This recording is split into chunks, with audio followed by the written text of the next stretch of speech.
Hey everyone, it's Michael Zapersky, and today I'm here with Nick Jankel. Nick, welcome. Hey, how you doing? Fantastic, great to have you on. And you are a leadership coach. You're a speaker, a consultant. You've worked with organizations like HSBC, Walmart, Unilever, Lego, Novartis, a whole bunch of other well-known brand names. But before we dive into all that, I want to go back in time a little bit to when you were 24. So I guess that was last year, right? Whoo! Let's be honest, it was a couple of years ago. Yeah, come Uh, on, there we go. It's yes, been a little yes, while, right? it's been a while. It's been a while. Yeah, I was Well, thinking today in advance of recording this, how long I've been a consultant for, and it's been 23 glorious years. fantastic. Yeah, I mean, I'm not too far off. I think it's been about 21 years on my side.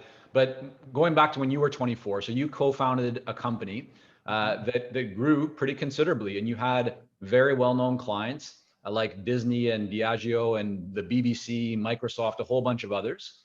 Mhm. First of all, you're 24 years old. How did you land those clients? Because clearly being young and kind of quote unquote inexperienced didn't hold you back. So kind of take us to that time when you're 24. First of all, what were you doing? What was the company? Just talk a little bit more about that. And then really, how did you go about landing such well-known names?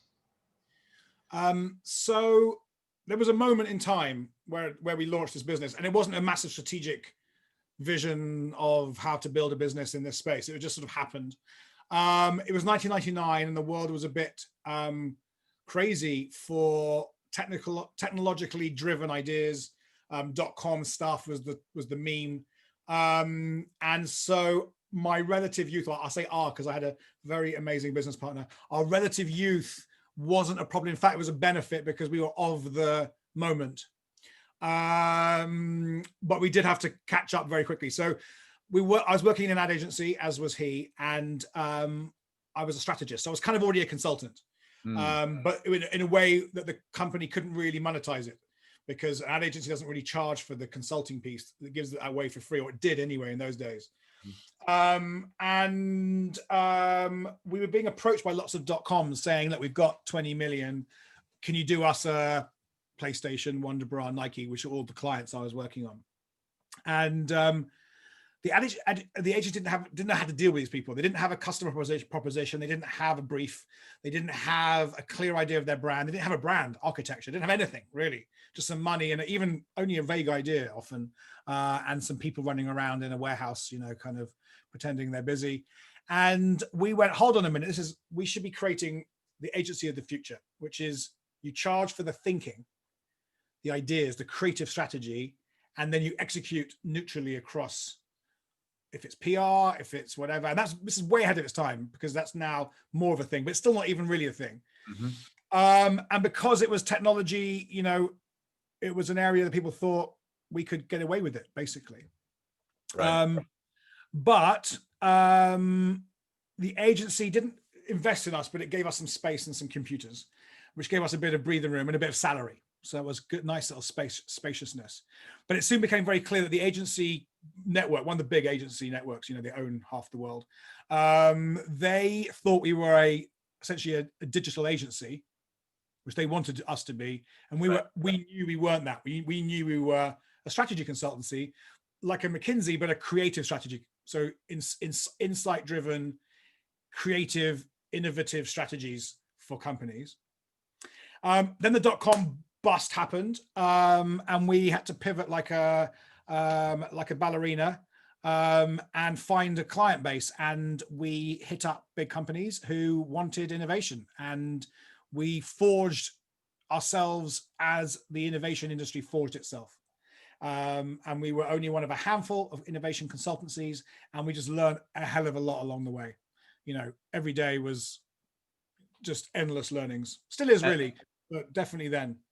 so Nick, you may have noticed my video here went out, and it looks like I can't fix that for the moment. So we're just going to keep on going along here because most people are going to be tuning in for the audio, not the video, although we do throw this onto YouTube. But take us to that time. You mentioned that you were reaching out to well-known organizations. Yeah. What gave you the confidence to do that, and how did you actually do that? I mean, was it as simple as sending an email and saying, hey, we've worked at this agency and we can help you be more innovative in this new kind of digital world, or just walk us Yeah, through like what was going on? What were you actually doing to get in front of those people? there was a bit of that. Obviously, we had a lot of chutzpah, so that's something that is clear. And we didn't have much to lose, and we didn't have much to think about. So we didn't have a mortgage, didn't have kids, so that opened up a potential for, let's just give it a go, right? So there was nothing to lose. That's a big thing to think about. And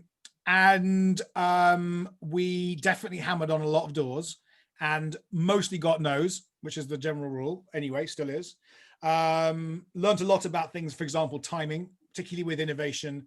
Companies, if they're not ready, they're not ready. You can't make them ready, right? So you can encourage and tell and whatever. But the actual big win that happened, our first big win was came from loitering around in LA at the E3 video game show. And my business partner and I at the time had done the brand strategy and launching of PlayStation 2. So we went over to Microsoft and said, hey, you guys have no idea what you're doing. We do. And I think they probably just paid us to not go anywhere else. And at the time, I don't think I kid myself that we were, some kind of genii, but it was a good, lucky moment of lucky timing and a lot of hard work and chutzpah. And I remember just hanging outside their store, waiting for the main guy to show up. And we buttonholed him, and then we were actually quite good. And then they got us in for the global version of that. Let me just stop you for a second there, Nick. I mean, did you literally walk up and say, "Listen, guys, you have no idea what you're doing, and we can help you," or was it a little bit more? Obviously not like that. We basically said, "Look, we just launched PlayStation 2 in Europe. Yeah. We've spent 2 years doing market research on the future of this industry. You don't want to do a PlayStation. You can't do a PlayStation. You can't out PlayStation. So you got to find something else. We'd love to work with you." I have to say, as always, really, one of the great learnings I've always had is relentless enthusiasm and passion for what you do is often a huge part of the win. What does that mean? Like, make that very tangible. So for somebody listening or watching right now, lucky my video's back on. What does that really mean? Like, how can someone bring that into their world? What actions could they take, or what mindsets should they adopt to benefit from that statement you just made around? Well, the first thing is you can't fake it. So if you're in a consulting space where you don't feel a huge amount of enthusiasm for the actual thing that you consult on and the kind of industries and companies that you work with, then you can't click this switch. It has to be, the client has to feel that you genuinely are so excited to work with them, and that there's a gratitude there. You're not kowtowing on the floor, but you're going, we would just love to work with you. I don't know how we're going to do it. I don't know what project it is, but we're here. At the same time, you can't be needy. So you've got to find this place of, we're super excited. You give us a call and we'll be there. We're on the phone ready for you. And that's from an ad agency background, right? Which is a really useful way of coming into this space, because you're just always there, ready to please. We'll do whatever it takes, without being, if we don't get you, I'm going to shoot myself, or our business is bankrupt. And that's still something I take with me. But there's a deeper nuance to this, which is seeing something that this company or brand or business or organization could be that they can't fully see themselves, and sort of being in that space when you talk to them, and then trying to give them an idea of how possible, what possibility could be like for them, given that they're up against pressure, KPIs, relentless planning cycles, 3,000 emails a day, I don't know, whatever the reality is for a mid to senior level manager in a global, 500 company. So that's a part of it. That's not all of it. That's part of it is enthusiasm. Part of it is opening up what we call innovation possibility spaces that they feel when you're around. So part of that's what you say, but part of that's how you are. And this works better, by the way, if you're in, let's say, the more creative elements of consulting, but it still works in pretty much any area, is enthusiasm and then relentlessness. Like, you have to be able to email someone 7, 10, 15 times, maybe over 2-3 years, and see people come off your mailing list and ask you quite rude ways to get off you're going to have to go through all that stuff and still just brush it off and still be just as enthusiastic as you were the first day you started. And that's really important. And there's a whole deeper part of that, which is how do you stay that resilient and that positive, given that I'm now 26 years into this career, 23 years into this career, and I'm still getting more no's than I get yeses. I'm still getting quite rude, sort of, ignoring me, So what do you do when that happens? Because I think every consultant faces that, right? And have to. what a lot of people though do, Nick, is when they encounter that, or even before they encounter that, they see that they will encounter that or believe that they will, and therefore they don't take that action. Or if they've started to take that action and they're not, and they're getting that kind of a response where it's not positive, or where they're hearing crickets for a period of time, right? They tend to do less. You're saying, no, don't do less, do more, keep it up, be consistent. Just share a little bit more of your experience. Have there been any big insights or lessons that people could learn from what you've gone through and through that? Yeah, many. I've written a few books, but I often joke that my bestseller would be How Not to Start and Run a Business, because I've made every possible mistake you could make, probably times 3 and 3 times over. In terms of the specific thing around sort of unstoppability, it's something you have to cultivate. It doesn't just come to you. And there are many things I could say to that. But one of the things that I have to say again is I dip back into my purpose. Like, I'm here for a bigger reason than winning some shekels and feeling good about getting another big brand on my board here. If that particular person doesn't see that or feel that, or that particular moment doesn't feel it, often it's not personal. In fact, usually it's not personal. One of the things you got to remember is it's almost never personal. They're just really busy. They haven't emailed you back 3 times, not because they hate you, not because they don't even think you're brilliant or great on how, it just don't have the capacity right now. But sometimes I email someone, I'm just like, go on, email them again, and I get, boom, absolutely perfect timing. Can you have a call tomorrow? And I also tap into kind of like a rhythm thing.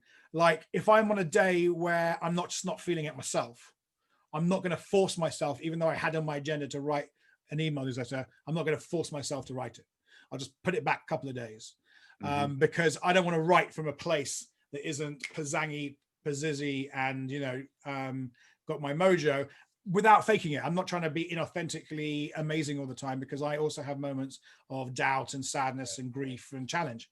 So there's a rhythm to it. Approach there, Nick? Sorry, a quick question on that, but is your approach then to be very personalized and very targeted when you reach out to people, or are you kind of putting a message in front of a larger number of people that are still targeted to who you believe is your ideal client, but you're not necessarily personalizing every single message? Like, there is some template in there. Both of those. How do you approach that? All of those. So we have, I think I have 3 sort of segments. We have a general newsletter segment, and we'll just chuck it out there, and who's on it.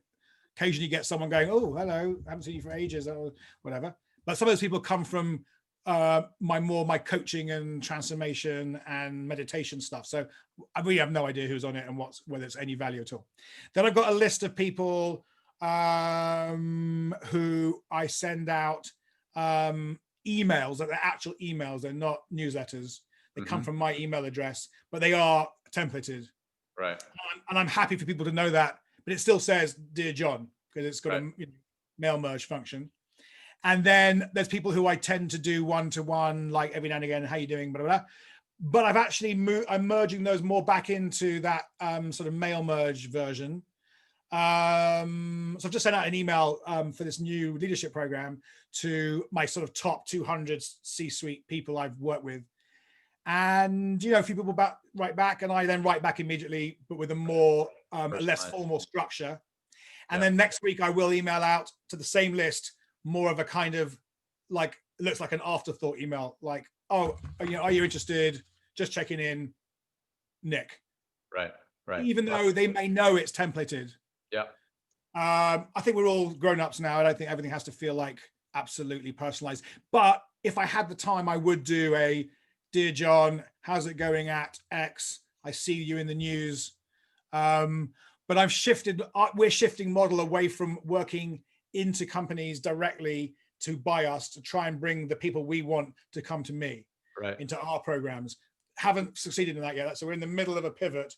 But I do run a second consulting business, which is very much, standard. We need a few hundred grand to get out of bed.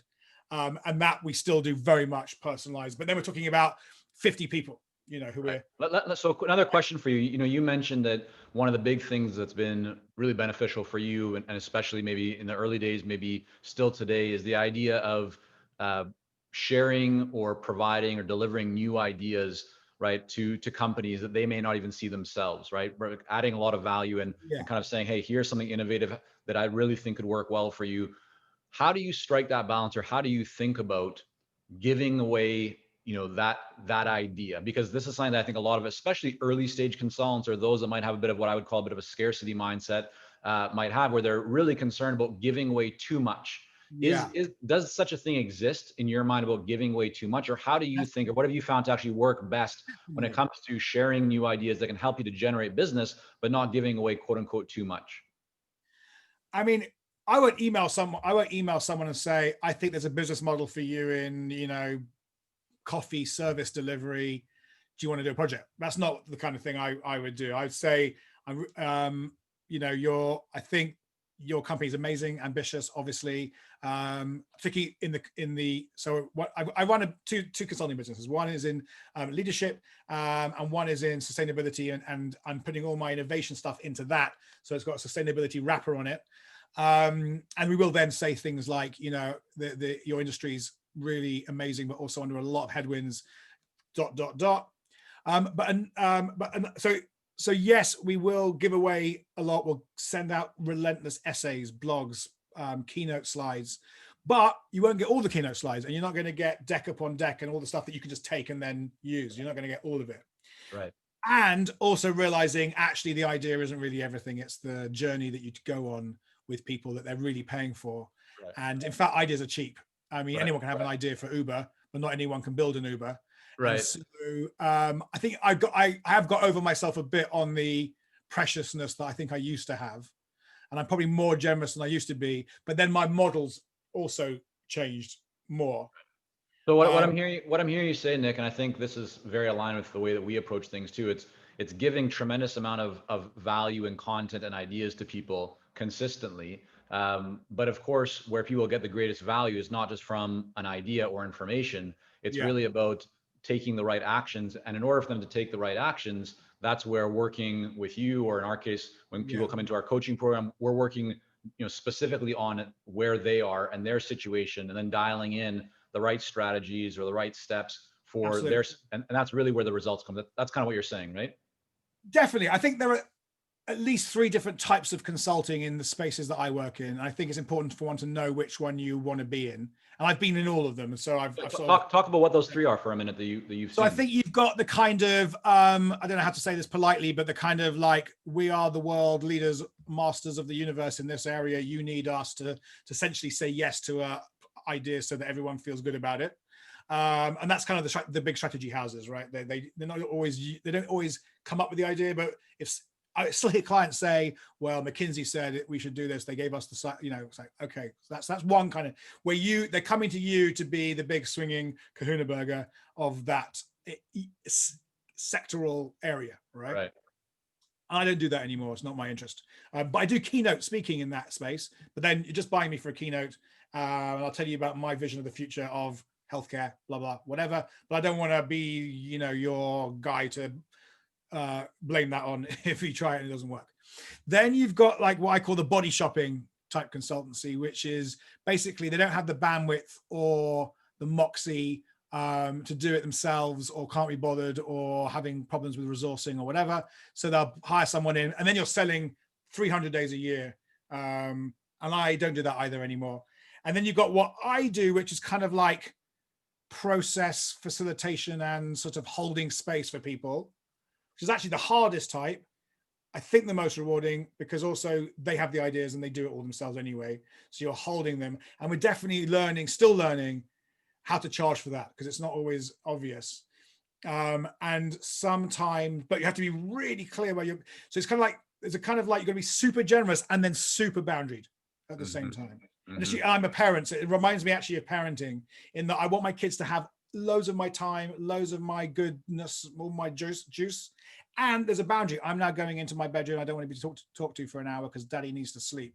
If you want me to come and be back here again later. Obviously, I'm not saying that to a client, but I'm saying, look, we'll give you this. Well, you know, I always say, if it's in our contracts, we will push the dollar you give us as much as we can. But if scope creep starts to happen and we're now really doing totally different stuff and you want 5 iterations of the same deck because everyone's all jerky and jittery, then we're going to have to charge you for that and we're expensive. So beware. And I've also learned to tell them that before, way before you're going to start charging. So they have the choice to go, well, we don't have any more budget, so we're going to have to turn off the tap.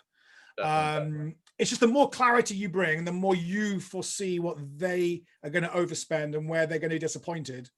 And I've had quite a few disappointments. You know, they loved the work, they didn't like the bill when it came, and often because they haven't budgeted enough for their big ambitious stuff, particularly in HR, where everyone thinks you can get away with doing something for £2.50 and it's going to be brilliant. Right. In 2005, you started your company Switch On, which is a leadership and personal development firm with a co-founder, Allison.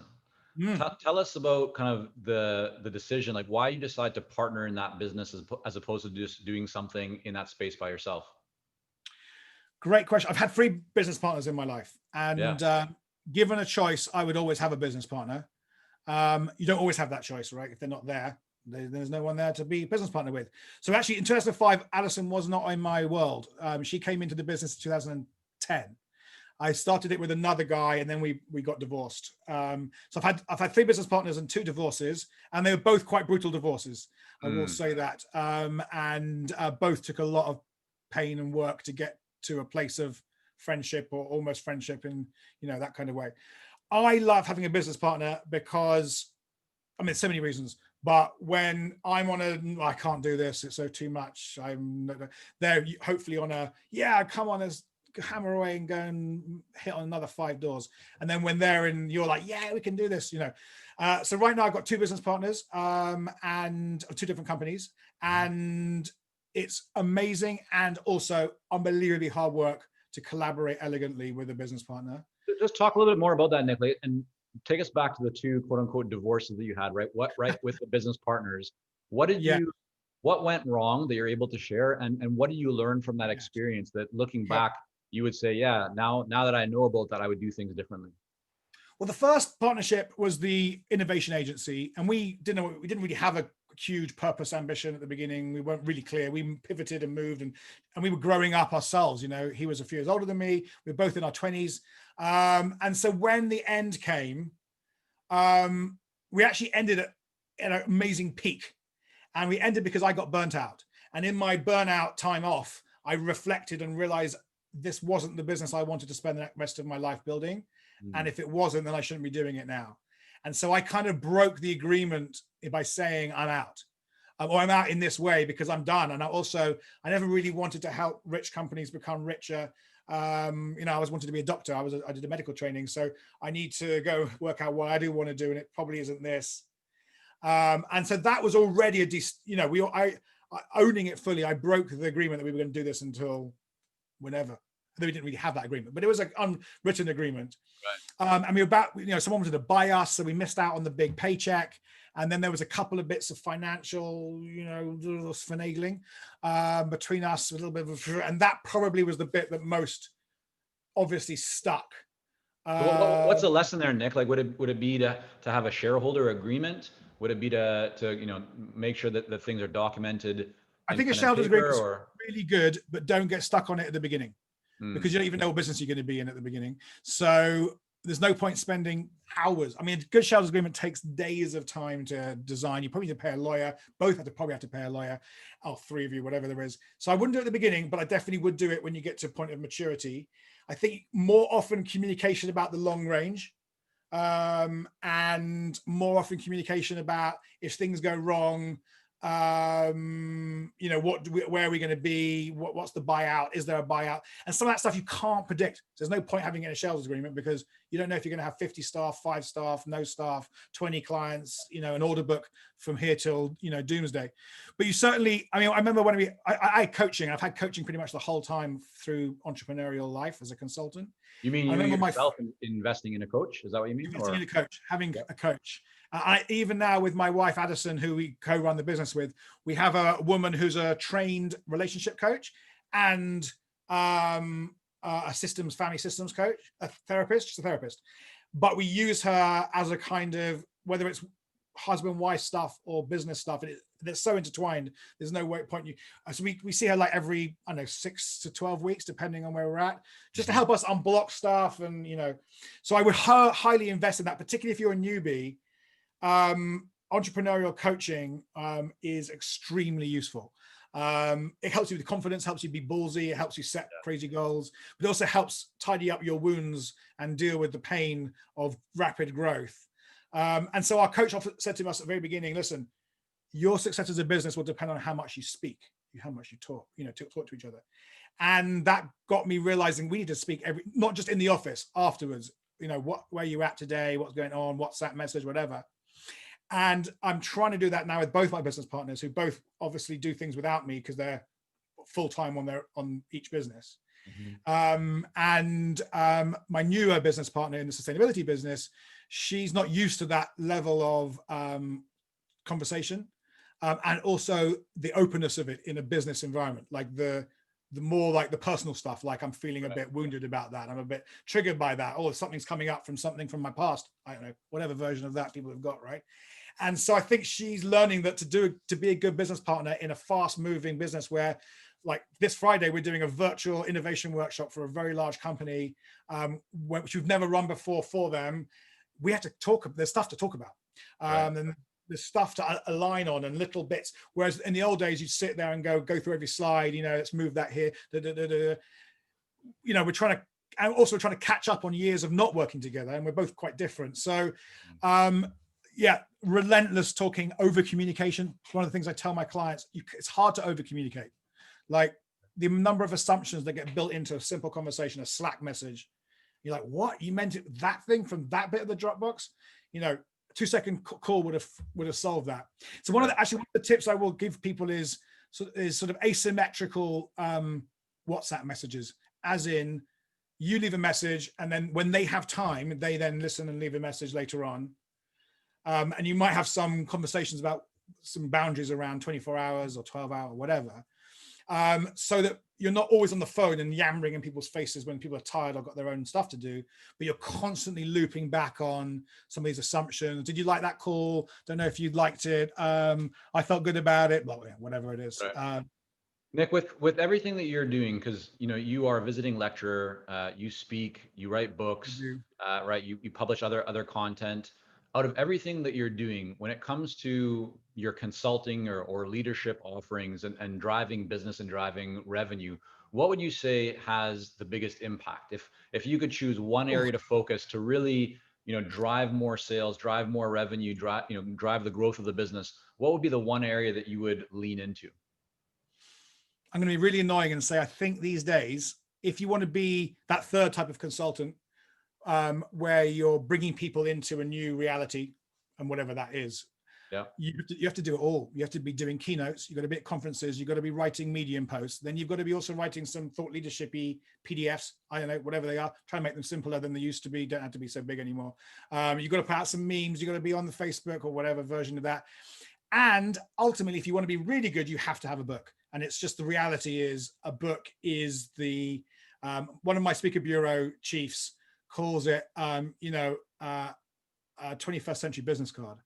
And I'll tell you why also the book is good. And the book sales don't mean diddly to me. They don't even feature on my P&L really. And I'm not even sure people read them. It's not even the point of them. The point for me of a book is twofold. One, if you've got a book, my new book is about transformational leadership. So by saying that, people know that I might be rubbish, who knows, but at least I think I'm really good at that subtopic, right? Mm-hmm. And that's an area you can come to me for. Here's the and you may never read the book. That's one thing. But secondly, and it's actually more important for me, by writing a book, I do a kind of PhD in the subject. So I make myself rigorous as possible Yeah. by writing the book. And one of the things I've always been allergic to is management and business consultants who use bits of neuroscience that were wrongly quoted from Fox News, that was quoted from something that's derivative from somewhere. No one even knows where this left brain, right brain thing came from, for example. It's certainly not in the neuroscience. So ... So by writing the book, you force yourself to know what the hell you're talking about ultimately. And I reason say that why that's so important to me is because I've always led a career where I kind of know what I'm talking about, but I've never done it before. So that's, I'm always on the edge of my capacities. And I think, and also at the same time, clients, I don't know what it's like to innovate in this business because I've never done it before. I've got a great process. I've got some great tools. They've worked so far. I don't know if I can pull it off, a virtual innovation program for a large company without having a workshop space and post-it notes, but I'll damn as well do my best to pull it off. And I mean, I think that's a really important point. So I don't want to gloss over that. A lot of people might be in a similar situation where they believe that they can help the client, but maybe they haven't done exactly what the client is looking for, or maybe they believe that they can help somebody in a different industry that they've never worked in before. What would you say to them? What's been your experience when you're entering a new industry where you have absolutely no experience? You believe that you can help, but they don't know that you can, and you don't have the proof that you can. How have you navigated that? Well, you do have to build up some kind of proof points, but they don't have to be proof. So there's a kind of difference because basically all you're doing is telling a story. And I've really got into storytelling because I've realized that it's the missing link for a lot of this stuff, right? And if a client doesn't buy your proposal, presentation, whatever, it's easy to blame them. It's much harder to go, I didn't tell the right story. And just keep learning. I didn't tell the right story. That email wasn't wow, God, how come I sent an email? I didn't even have a connection point at the beginning. Am I mad? I even teach this to people. I didn't do it myself. So you've got to create proof points, but they don't have to be the proof points like I'm a McKinsey and we've just spent the last 12 years working on your 3 competitors. It doesn't have to be that. Testimonials, the right testimonial, a couple of logos, a little mini case study, even if you have to push the boundaries of truth. You're not lying, but you're rewriting the case study in a way that on the way in, it wasn't that. On the way out, you realize it was a learning program for, I don't know, X, Y, and Z. So you're never lying, and I would urge you never, ever, ever to lie, but you are pushing the narrative to the point without spin. You are reframing what you do to create trust and connection and credibility. But the key of all of it is, I still know when I'm at the edge of my capacities, I still know I can put it off. Yeah. Like I know that even if it means working 2 weekends in a row and whatever, I know I've got the tools and the sort of map, but I have done insane amounts of work on the map. And what I mean by the map is how it all fits together. How does purpose and agility and agile processes, and I don't know everything about agile processes, for example, but when there's a new thing that pops up, that's in the consulting world, I will go on a little deep dive to work out how does it fit in with what I do, where's its weaknesses, I have to have an opinion on it, enough to know if it's right or wrong or the right thing or whatever. And so I'm constantly building my map. So I don't know if anyone plays Fortnite, but on the map there's obviously little question marks where you haven't been yet. And so I'm constantly finding my question marks and going, okay, Six Sigma, what the hell's that? Okay, blah, blah, blah, Kaizen, let's go on a little Japanese deep dive. Whatever it is, I need a map, even though I only do one tiny bit of it. I need to have the map because that's the bit that gives me confidence in myself. Right. I can go and talk to someone and there's very little they can tell me that I haven't already deep dived on. And when you talk about storytelling, because I think that is really, we've seen this in our own business as well. Once we really start to embrace telling our story better, being more vulnerable, more open, how powerful that was. And it wasn't comfortable at the beginning because we never really thought about it. What's your go-to resource? If someone said, hey, I'd like to learn more about storytelling, Nick, and how that might benefit my business, is there a book or anything that you've come upon that you think would be of great value for people as a starting point to learn more about storytelling? I actually have a storytelling structure that I've created for this very point. I'm just trying to think if I've ever put it out on an article or anything. If it does, I'll put it in to you for the show notes. Okay, yeah, well, I'll have the show notes for sure. Basically, I've read 20 books on storytelling. Just go out and find the one that speaks to you. they all say basically the same thing. But I'll give you the biggest tip I've got of storytelling. Two, I'll give you two. Yeah. Context is more important than content, as in you're going to come to your call to action, you're going to come to your brilliant product, service, blah, blah, course, whatever. But if you don't give people the context, they will have no idea why it's so why it's so brilliant and you're the genius. And people don't like giving context. You have to think about it. You have to structure it right, because it's hard to lay out the context that then goes, and this program is so good. And they go, of course it is, because you've given me all this context about why leadership, blah, blah, innovation, blah, blah, agile, blah, blah. That's unbelievably important. Content is not king, context is king in engaging people. And then even before the context, you've got to connect with them. And I'm actually watching a show last night, which is by the woman who wrote Girls. It's called Industry. It's about working in a big investment bank in London. It's just come out recently.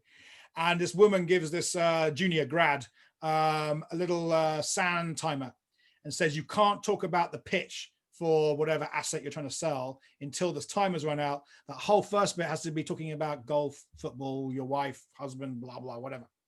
Right. And it's a little bit like that for all storytelling. Even when I do a keynote, I can feel some of the sort of more masculine get shit done clients are wanting me to get onto the content.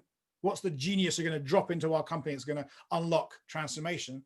And actually, I spend the first 15 minutes of pretty much every keynote talking a little bit about my journey, a little bit about the world in general, so that when I come for the sucker punch and the big stuff, they've got the right, just in the right mind world, you know, the right frame. And then I pop it in and it goes, oh, great.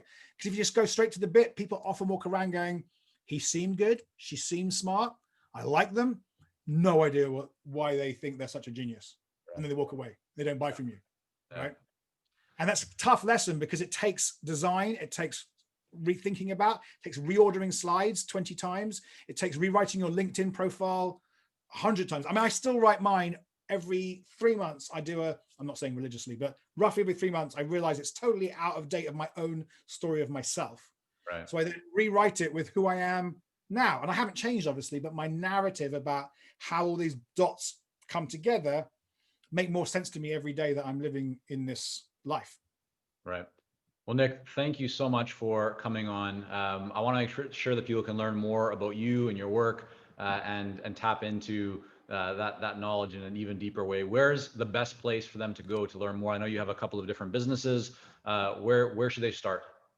If you're interested in leadership and personal change and transformation, switchonnow.com and switchonnow.com/leadership if you just want to go straight into the leadership bits. And then if you're interested in the sustainability, purpose, regenerative business piece, the company's called Future Makers. It's wearefuturemakers.io. And they both have the same underlying theory, but they manifest in quite different ways. And then I'm on all the social channels and Switch On Now, if you search for that in Facebook and Insta. Perfect. And whatever. Yeah, we'll make sure that's all linked up in the show notes. Nick, again, thanks so much for coming on. Thank you so much for having me.